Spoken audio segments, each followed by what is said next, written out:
problems on contracts where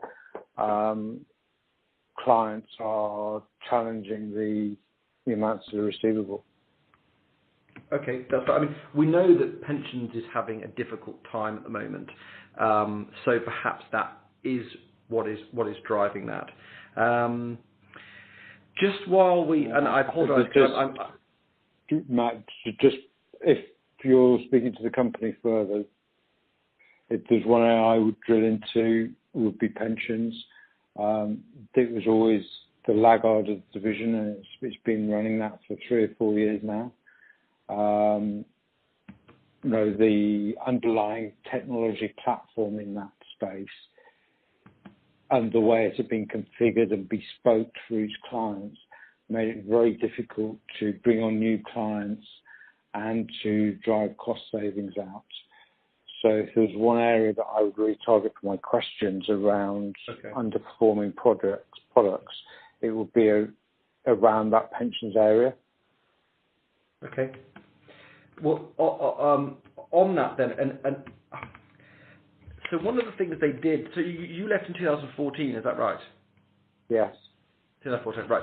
So one of the things that they have done since, which I've spent far too much brain time on trying to get to the bottom of, is there have been a number of restatements of the numbers. And 2015 numbers were restated twice.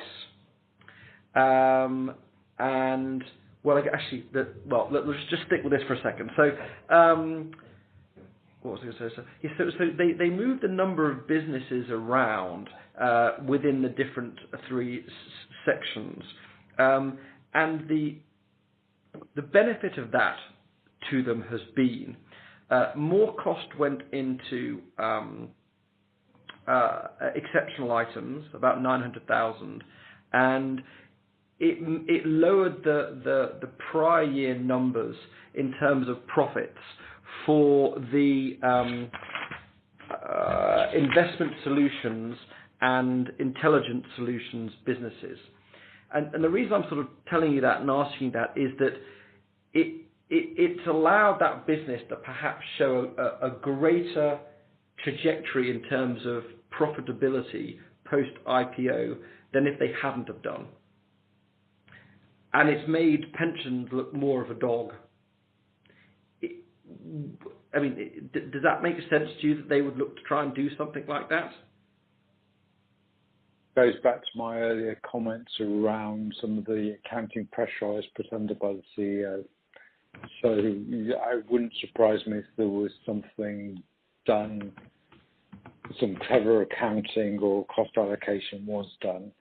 I know some of it did make some of even in 14 we were trying to get synergies by just changing the way some of the units were being managed to make them more logical and interact with the same buying points. But that was largely between the investment solutions business and the intelligence solutions moving across the data analytic type businesses that were sitting there to get them away from the traditional share registry area to be managed by those who are much more data orientated and focused.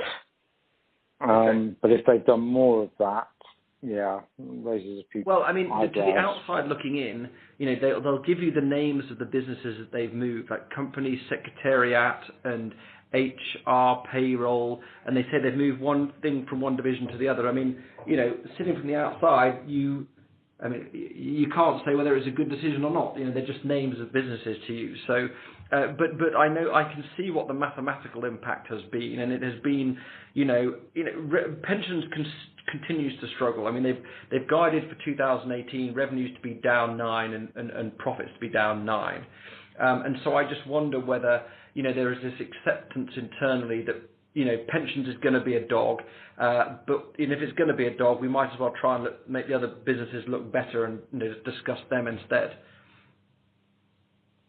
One of the other things that I'm sort of trying to get to the bottom of, which I have to admit I haven't sort of done prior to our call, but and there might be a very logical reason for this, but they seem to have moved the interest